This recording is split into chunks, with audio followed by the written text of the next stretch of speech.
gotta talk to Gage. Shin Megami Tensei 3 Nocturn is emotional abuse, the video game, and yet I played it for about 40 hours. Yeah, so SMT3 Nocturn is genuinely one of the most difficult games I've ever played in my entire life. It is extremely brutal. So some of you may remember I made a SMT5 video maybe about a year ago, maybe a little less than that. I actually don't remember quite when it came out, but I did make that video a while back, and there was it was a very good reaction to that video, and there was a lot of different comments on it, you know, trying to like guide me and help me out with, you know, the game's story and the lore, because I was going into it completely brand new, did not know what to expect. And it became, honestly, just one of my favorite games just ever. It is so amazing. And recently, I've been playing a lot of SMT5 Vengeance, the re-release of it. But in between my first playthrough and my second playthrough of Vengeance, I decided to go back into SMT3 to see if I could finish it up. I've been playing this game for over a year now, I think, or at least around a year. So it took me around that time to actually finish it. Just because I had to take multiple breaks in my playthrough. I know that's, you know, a little disappointing. That's why it took a while for this video to ever be made. But I figured I owed it to you guys to make it, because that last video, when I was talking about SMT5, I had a lot of people recommending different games in the series. I should try this or that. And I want to play all those games, but I think right now I'm go for convenience overall when it comes to games that I play. And, you know, I play my Switch a lot already, and the only other SMT game on Switch is Nocturn, is 3. So I figured, well, let's give that a shot, see if I enjoy that game. So did I enjoy it? Yes and no. There are things about this game that I genuinely really like, and even like more than 5, but there's things about it that I think have aged really poorly, and it is a game that will test your patience to the umpteenth degree. So some of the things I really liked about it was, I like how demon fusion works in this game. Maybe this is a hot take, maybe no one else thinks this about 3 versus 5, again, because that's the only perspective I have on this franchise. I'm aware of a lot of the other games, I've heard their names spoken, but these are the 2 I've played. It's 3 and 5. And comparing those two, there's a lot about 3's fusion that I like, because 3's fusion is a little more bare bones, but there's something about it that I kind of like. I like that the fusion in 3 makes it to where there's more emphasis on each skill that you teach, because, you know, you have a limited amount of spaces, and there's not like elemental affinities in 3, or yeah, in 3, but 5 has those. And 5 more so encourages you to use certain skills, and I want to use skills that each demon's good with to be as efficient as possible, if that makes any sense. So in terms of that stuff, I preferred 3's way of doing it, but I also like the way 5 does it too. But yeah, to speak on the difficulty a little bit more, SMT3 is extremely brutal. This game has some of the most just upsetting dungeon design and game design I've ever played in my life. Now, when you're exploring the overworld, it's not as bad. You know, there's a little more freedom with, you know, you can just like kind of run around, you know, grind out some levels and then go back, heal up, that type of stuff. But when you get into a dungeon, oh my gosh, these dungeons are brutal. You need certain dungeon skills in order to like progress without getting hurt or see things, because some of them are dark and you have to use a skill to light them up. So that's something that you really have to keep in mind. The difficulty level of enemies, I mean, enemies can just like completely wipe your team in one turn if you're not careful. Like, that's how serious this stuff gets. There's no block command in this game either, so you just have to kind of take whatever hits are coming to you. Some of the dungeons are pretty cool, but I will say a lot of them ended up making me very frustrated, and I had to pull up a guide to finish a good handful of them, just because their mechanics were so obtuse and there was no way to track what it was doing unless you have like the best memory of humankind, you know?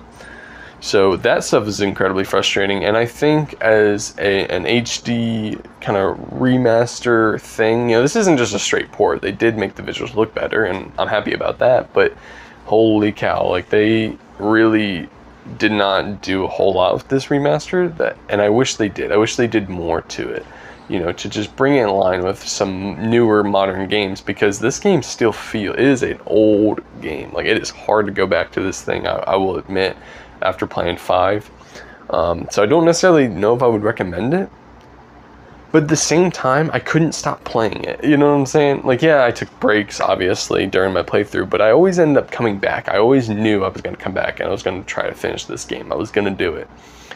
And there was definitely a portion in the middle of this game, my playtime, that was so fun. It was honestly, like, some of the best SMT, like, across 3 and 5. And I don't know exactly why that is, but I think that was just maybe a pacing thing. Like, at that point, a lot more fusions were going on, and it was just more enjoyable. Yeah, overall, you know, the game is just hard to go back to, but man, like, when you get into it, it's just hard to you just want to keep playing it. You just want to conquer it. But this game is so hard.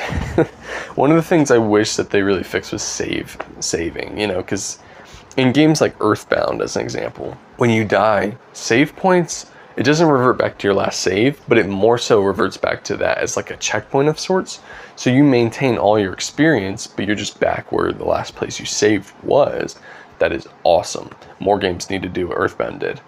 And I almost wish SMT 3 had something like that, because there's nothing worse than being in the middle of a dungeon and then you get killed, and then you have to go all the way back, lose all your experience, all those battles, and then go right back through it. Like, it's really hard to stomach stuff like that, and that was the thing I was most afraid of during my entire playthrough. I was so scared of that happening.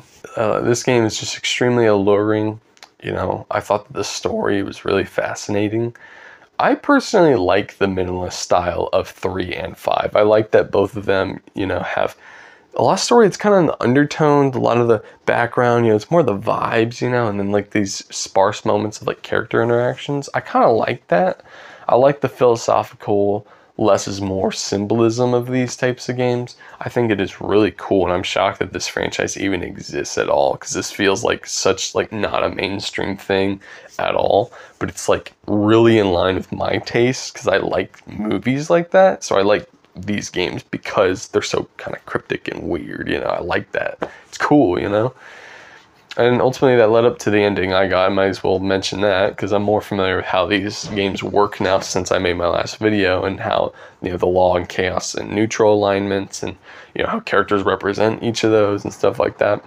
I'm actually not 100% sure which alignment it technically is considered, but I did Hikawa's ending, where it was like ultimate peace and harmony. And it was pretty cool, you know. Honestly, like, I was really just so stressed out at the end of this game that I was happy with any ending, but I'm ultimately pretty glad I got that one. It was interesting, at least. Would I ever play it again? I honestly don't know if I can ever play this game again, because I'm like really scared. Really scared to ever play it again, because it's really freaking hard.